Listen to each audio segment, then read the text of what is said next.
السلام علیکم ورحمۃ اللہ وبرکاتہ۔ آج کی اس ویڈیو میں ایک غلط فہمی کا ازالہ بہت زیادہ ضروری سمجھ میں آ رہا ہے۔ وہ ہے دارالعلوم دیوبند کے حالیہ فتوے کے حوالے سے جو مولانا سعد صاحب پر لگایا گیا۔ اس کے متعلق ہمارے پاس ایک ایتھنٹک ویڈیو بھی ہے حضرت مفتی نذیر احمد صاحب دامت برکاتہم العالیہ کی۔ اس کو بھی ہم ایڈ کر دیتے ہیں کہ حقیقت میں وہ فتویٰ جو ہے اور اس فتوے کا مقصد اور مطلوب اور مدعا کیا ہے۔ وہ یہ ہے کہ یہ فتویٰ نہ تبلیغ پر ہے، نہ شورائی نظام پر ہے، اور نہ امارتی نظام پر ہے، بلکہ یہ فتویٰ مولانا سعد صاحب کی کچھ باتوں کو لے کر ہے، جو باتیں یا جو تشریحات اور تعویلات انہوں نے اپنے بیانات میں کی ہیں اور وہ جمہور سے ہٹ کر ہے۔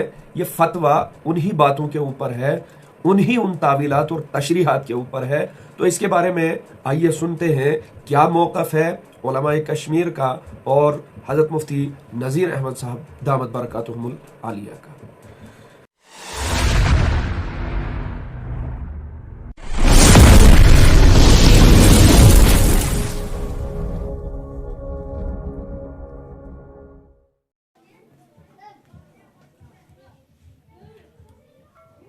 محمد صاحب، یہ جو مولانا صاحب کے بارے میں بعد میں فتویٰ آیا وہ دارالعلوم دیوبند کا ہی فتویٰ ہے؟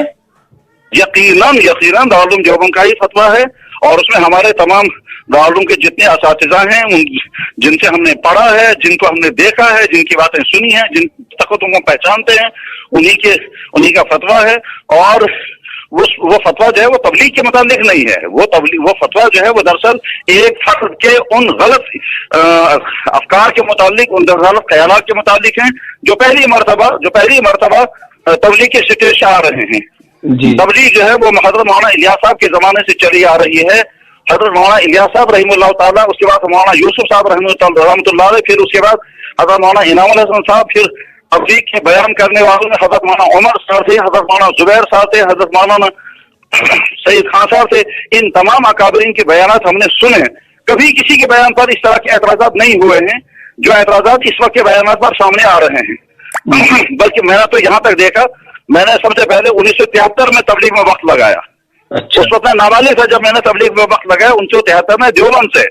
میں نے خود حضرت مولانا عمر صاحب رحمہ اللہ تعالیٰ کے مجلسوں میں رہا۔ مولانا عمر صاحب نے مجھے کئی مرتبہ کہا میرے سامنے بیٹھو اور میرا بیان سنا، اور اس میں اگر کہیں کوئی کوتاہی تمہیں لگے، حالانکہ میں ان کے شاگردوں کے بھی نیچے تھا، مگر ان کے بڑے پن کی بات یہ ہے کہ مجھ سے انہوں نے فرمایا، اور یہاں سری نگر کے تبلیغی اجتماع میں بھی مجھ سے فرمایا کہ میرے سامنے بیٹھ کر کے میرا سارا بیان غور سے سننا، اور کہیں اگر کوئی قابل اعتراض بات ہو تو اس کو بیان لے کر مجھے بتا دینا بعد میں۔ اور بیان کرنے کے بعد پھر پوچھتے بھی تھے کہ جو بیان تم نے سارا توجہ سے سنا اور اس میں کوئی قابل اعتراض بات اگر ہے تو مجھے بتاؤ۔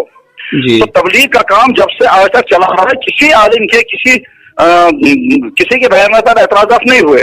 اب یہ نئے قسم کے بیانات آ رہے ہیں، اس میں تحریفات ہیں، اس میں عجوبے ہیں، اس میں غلط تشریحات ہیں، اس میں نئے اجتہادات ہیں۔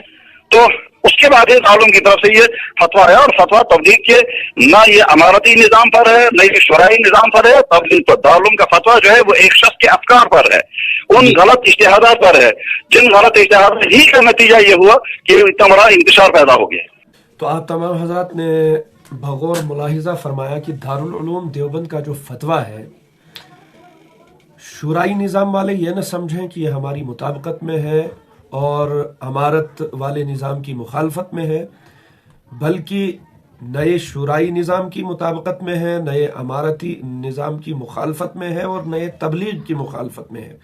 اگر میں اس سے بڑھ کر اور ایک بات کہوں، آپ اس میں میری رہنمائی فرمائیں، ممکن ہو یہ رائے غلط ہو میری، یہ مولانا سعد صاحب کی ذات کے بھی مخالف نہیں ہے اور تمام باتوں کے بھی مخالف نہیں ہے، بلکہ ان تشریحات اور ان الفاظ کے مخالف یہ فتویٰ ہے جو کہیں نہ کہیں شریعت سے اور باقی تفاسیر سے اور جمہور مفسرین کی رائے سے جو مولانا سعد صاحب کے اقوال اور الفاظ اور تشریحات جو ٹکراتی ہیں، یہ فتویٰ صرف اور صرف اس کے خلاف ہے۔ اس لیے دارالعلوم دیوبند کے فتوے کے بارے میں جو مختصر سی یہ وضاحت تھی، اس کو ہم سب کو چاہیے کہ ہم اس کو ذہن نشین کر کے تبلیغ کے بارے میں اپنی رائے اور اپنی اظہار رائے کو بالکل پاک اور صاف رکھیں.